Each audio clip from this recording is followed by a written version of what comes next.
Hello, America. It's Dave Barton standing in for Glenn. Well, it's birthday time, America.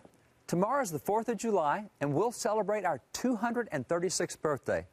But today, we're going to look at what led up to what we're going to celebrate tomorrow. And we're also going to look at some things that are happening with the Declaration of Independence today. So let's begin with a quick review. A lot of what happened in the decade leading up to our separation from Great Britain had been a lot of bad things. There had been the hated Stamp Act. There was the Boston Massacre. There was the Boston Tea Party. There was the Boston Port Bill. There was the burning of Charleston. There were the Intolerable and the Quartering Acts.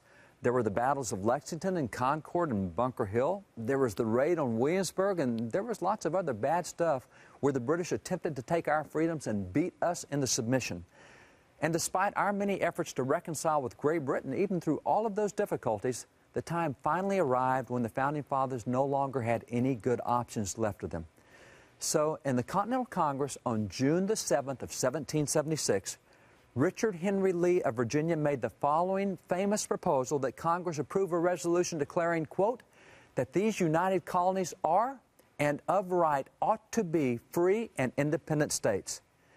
Now, Congress did not immediately act on his motion to separate from Great Britain, but 5 days later, on June the 11th, Congress appointed a committee of 5 founding fathers, Thomas Jefferson, John Adams, Benjamin Franklin, Roger Sherman, and Robert Livingston, to draft a statement explaining to the world why the colonies were seeking independence.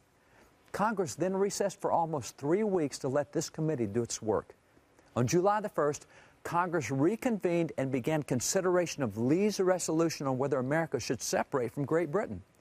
On July the 2nd, that resolution passed with not one state voting against it. Congress then proceeded to consider the document drafted by the Committee of 5. And for the next 3 days, Congress edited that document. They put some in here and took some out there. And finally, late in the morning of July the 4th, Congress officially adopted the Declaration of Independence. Congress then appointed a committee composed of John Adams and Ben Franklin and Thomas Jefferson to create a symbol or to create a national seal for the new nation. John Adams described what the three eventually decided on. He said, quote, the children of Israel in the wilderness, led by a cloud by day and a pillar of fire by night. Moses lifting up his wand and dividing the Red Sea, and Pharaoh in his chariot overwhelmed with the waters. And this motto, quote, rebellion to tyrants is obedience to God. Interestingly, Jefferson adopted that same motto, rebellion to tyrants is obedience to God, as his own personal motto. And when he became governor of Virginia, he also made it part of the state seal. But returning to the Declaration, after it was passed, a copy was carried to John Dunlap, the official printer to Congress, and late on the night of the 4th of July, Dunlap printed the first copy of the Declaration of Independence. And notice that the original Declaration contained the names of only 2 founding fathers at the bottom, John Hancock, President of Congress, and Charles Thompson, the Secretary of Congress. The next morning, on July the 5th, copies of the Declaration were dispatched by horse and rider to various legislative committees and assemblies throughout the states, as well as to the Continental Army and the militias. And 3 days later, on July the 8th, Colonel John Nixon took a copy of the Declaration. He stood outside on the steps of Independence Hall, and he read it aloud to a huge crowd that was assembled there. The Liberty Bell was then rung, and by the way, it's called the Liberty Bell because of the Bible verse from Leviticus 25:10 that's emblazoned around the top of the bell, which declares, proclaim liberty throughout the land to all the inhabitants thereof. A week and a half later, on July the 19th, Congress decided to engross, or that is to handwrite in beautiful calligraphy, the entire Declaration of Independence on a large parchment so that it could be signed by all the members of Congress who had supported it. Then 2 weeks after that, on August the 2nd, the members of Congress signed that copy, or at least most of them signed the copy. 4 of them signed it a few weeks later. Matthew Thornton actually signed it 4 months later, and Founding Father Thomas McKean signed it 5 years later. But his final signature completed the famous copy of the Declaration that's so recognizable today. So, the Declaration of Independence that we celebrate tomorrow actually took the better part of 8 weeks to produce, at least in the form that we know it today.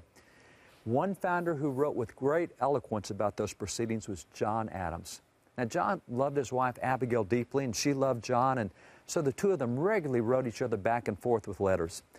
And on the day after Congress voted to separate from Great Britain, John reported what they had done. He told Abigail, "Yesterday, the greatest question was decided which ever was debated in America. And a greater, perhaps, never was nor will be decided among men. A resolution was passed without one dissenting colony that these united colonies are, and of right, ought to be free and independent states. You will see in a few days a declaration setting forth the causes which have impelled us to this mighty revolution and the reasons which will justify it in the sight of God and man." Adams then predicted what he thought future generations would do on the anniversary of that day, telling Abigail, "I'm apt to believe that it will be celebrated by succeeding generations as the great anniversary festival. It ought to be commemorated as the day of deliverance by solemn acts of devotion to God Almighty. It ought to be solemnized with pomp and parade, with shows and games and sports and guns and bells and bonfires and illuminations from one end of this continent to the other, from this time forward forevermore." Notice, John Adams thought that we should celebrate American independence with parades and fireworks and athletic events and all sorts of festivities. But notice that he also said that we should celebrate it as the day of deliverance by solemn acts of devotion to God Almighty. John Adams believed that our Independence Day should be celebrated as a religious holiday, a day when we remembered God's hand of deliverance graciously extended over America.